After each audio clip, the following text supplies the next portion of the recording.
Vamos para o que pode ser o último ranking de Jujutsu Kaisen. Eu separei aqui os 10 personagens mais fortes na minha opinião. E claro, como é um ranking, sempre tem polêmica, então deixa a sua opinião, o seu próprio ranking aqui embaixo também. Caso, claro, você discorde de alguma coisa que eu tenha falado aqui, beleza? No mais, vamos ao 10º lugar. Higuruma. Higuruma tem a habilidade de tirar o poder do seu oponente. E não só isso, caso ele tenha uma arma amaldiçoada, é a arma que é retirada. E caso ele não tenha absolutamente nada, só a energia amaldiçoada, o que ele perde é justamente a sua própria energia. Mas além disso, Higuruma também é um baita de um gênio, conseguindo aprender no meio da luta a utilizar a técnica reversa e também a amplificação de domínio, coisa que é extremamente rara de ser alcançada. Só poucos personagens conseguiram utilizar a amplificação de domínio e o Higuruma aprendeu sozinho. E assim, esse é um personagem que não tem um poder de fogo, uma destruição tão gigantesca,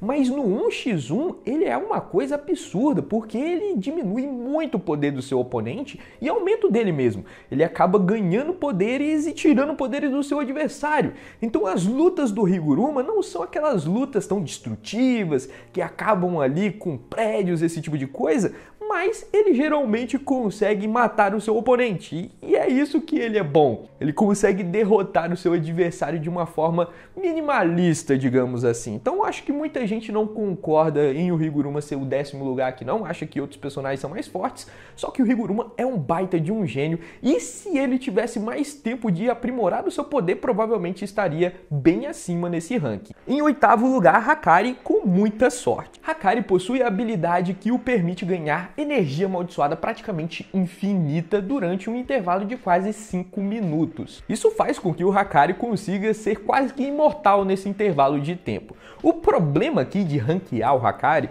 é que ele depende muito da sorte. Então pode ser que em um dia ruim ele perca para alguém muito fraco, mas pode ser que em um dia bom que ele consiga vários jackpots, ele consiga derrotar alguém extremamente poderoso. Então é difícil ranquear o Hakari, mas como ele teve ali lutas contra personagens muito poderosos como Hajime e a própria Urahime, eu coloquei ele aqui como alguém extremamente sortudo, alguém que merece estar nesse ranking. O único problema dele, que ele não está mais acima, é que para ganhar do seu adversário, ele sobra basicamente a luta de resistência. Ele não tem um poder de fogo gigantesco, onde ele consegue derrotar o seu oponente com uma técnica muito poderosa. Geralmente o Hakari vai aguentando porrada, vai aguentando dano, até que a energia amaldiçoada do seu adversário se acabe. O estilo de luta do Hakari é mais ou menos esse. Então por isso que ele não está mais acima desse ranking, porque falta um pouco de poder de fogo para esse personagem. Em 8º lugar nós temos Hajime. O poder do Hajime é modificar o seu próprio corpo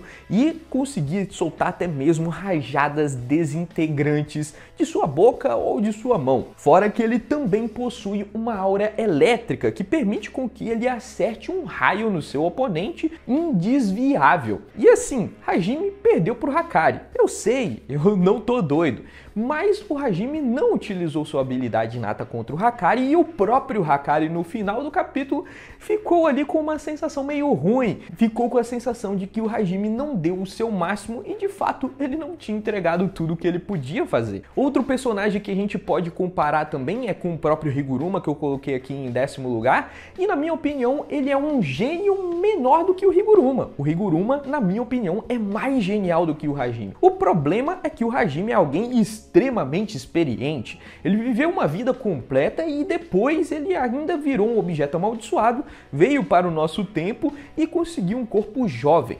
Então ele tem toda essa carga de experiência com ele e também um corpo saudável. O Higuruma, ele acabou de entrar no mundo Jujutsu. Ele é um dos maiores gênios da obra, mas ele ainda tem pouco tempo no mundo Jujutsu. Ele não conseguiu um controle tão bom da energia amaldiçoada quanto o Hajime, e nem mesmo tem um combate corporal tão bom também quanto o do Hajime. Então mesmo o Higuruma sendo um gênio muito maior do que o Hajime, na minha opinião, ele ainda não conseguiu a maturidade para passar o nível de poder que o Hajime apresentou. E infelizmente ele foi humilhado pelo Sukuna e isso fez com que a galera achasse que ele era fraco. Mas não é não, é só o Sukuna que é absurdo mesmo. Antes de continuar, vamos aqui pro anúncio dos patrocinadores que estão patrocinando esse vídeo aqui. Hoje eu quero falar para você de um app muito bom e bem famoso, o BRTV. Ele é um app super barato e que concentra todos os streams num só. São mais de 280 mil filmes e séries, sem contar com os canais, jogos e esportes, tudo em 4K e extrema fluidez, com nenhuma interrupção, tá? E sabe o que é melhor? É que você pode ver isso no seu celular, na TV ou no seu computador. Cara, você pode ver isso em qualquer lugar. O que você está esperando? Clique no link na descrição ou nos comentários fixados.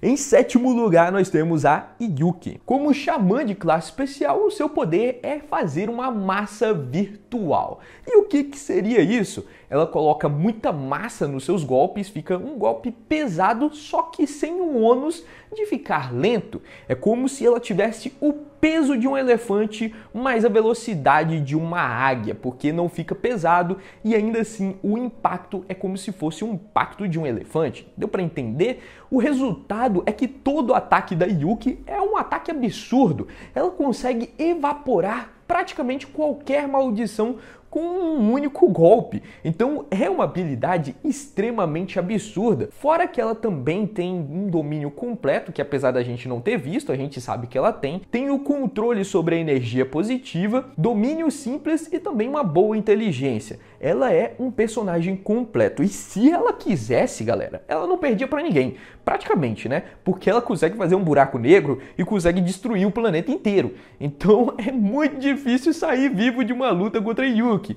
Mas ainda assim, em nível de poder, ela saindo viva contra outra pessoa que ela lutar, sem apelar pro buraco negro, ela ainda está um pouco mais abaixo nesse ranking, mesmo sendo um xamã de classe especial. Sexto, Itadori. E aqui vai vir a choradeira. Sim, eu sei, muita gente é fã do Itadori. Itadori derrotou o Sukuna e ele ainda não está lá em cima no ranking.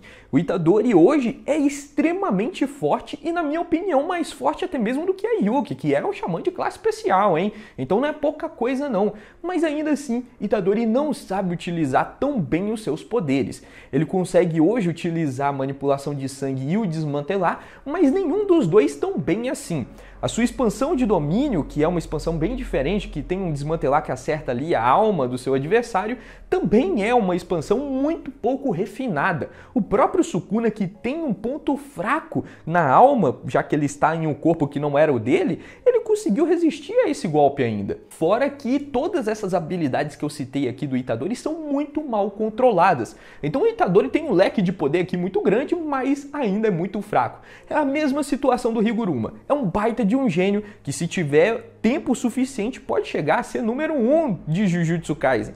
Mas ele tem pouco tempo no mundo Jujutsu também e ainda não conseguiu utilizar todo o seu potencial. Em nível de combate corpo a corpo, ele é absurdo, ele é um dos melhores da obra, mas ainda assim, toda vez que ele encarou o Sukuna com 4 braços, o Sukuna mais inteiro, ele levou um pau. E lembrando também, hein, quando o Itadori soltou lá uns 7 flashes negros pra cima do Sukuna, o Sukuna tava com apenas um braço, tá? Todos os outros tinham sido cortados, então o nível de combate corporal do Sukuna estava lá embaixo. Então é difícil a gente comparar o combate corpo a corpo do Itadori com outros personagens que enfrentaram o Sukuna um pouco mais completo. Ainda assim, Itadori é forte pra caramba e, na minha opinião, ele é um dos mais fortes da obra, sim. Em quinto lugar, Maki e Toji. Eu coloquei os dois juntos porque os dois estão mais ou menos no mesmo nível de poder hoje em dia, tá? Muita gente ainda puxa saco pro Toji, que eu prefiro, é um personagem que eu gosto mais, porém o próprio GG Akutami já deixou bem claro que os dois estão em mesmo nível de poder mais ou menos.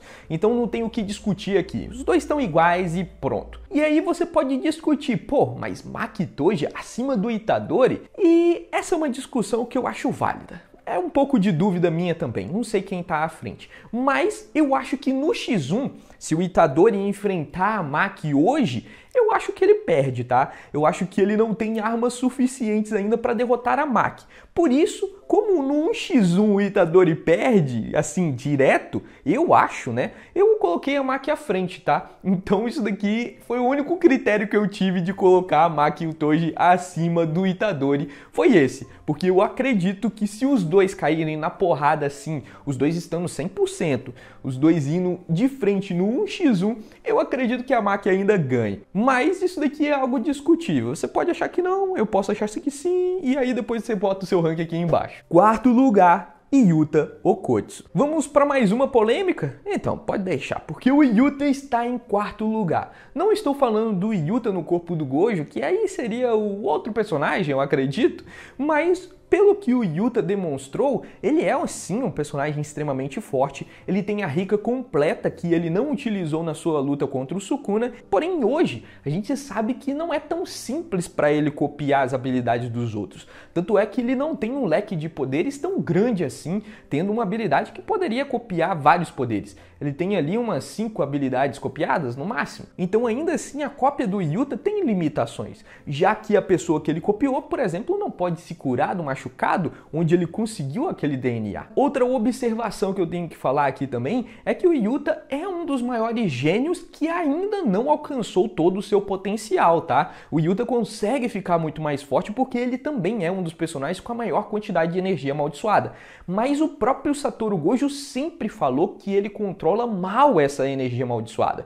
Então o Yuta consegue ficar muito mais forte. Ele só não está mais forte porque ele não consegue controlar tão bem ainda sua energia amaldiçoada. Falta muito crescimento ainda para o Yuta. Agora que ele está no corpo do Satoru Gojo e nem sei o que vai acontecer com ele, eu não sei qual é o potencial do Yuta. Talvez tenha aumentado se ele permaneceu no corpo do Satoru Gojo, né? Ele pode ter aí o mesmo potencial do Gojo, quem sabe? Mas enquanto ele estava no seu corpo normal, ele ainda não tinha alcançado o seu nível de poder máximo. Ainda assim, ele conseguiu causar bastante dano ao Sukuna, quase ganhar do Rei das Maldições, mas ele acabou sendo derrotado 2 vezes. E principalmente, na minha opinião, ele ainda continua embaixo do Kenjaku, que é o nosso segundo lugar. Kenjaku eu estou considerando no corpo do Suguru Geto, com a habilidade ainda da Kaori, a mãe Itadori. Tudo isso somado, na minha opinião, faz dele um personagem mais problemático do que o Yuta, principalmente porque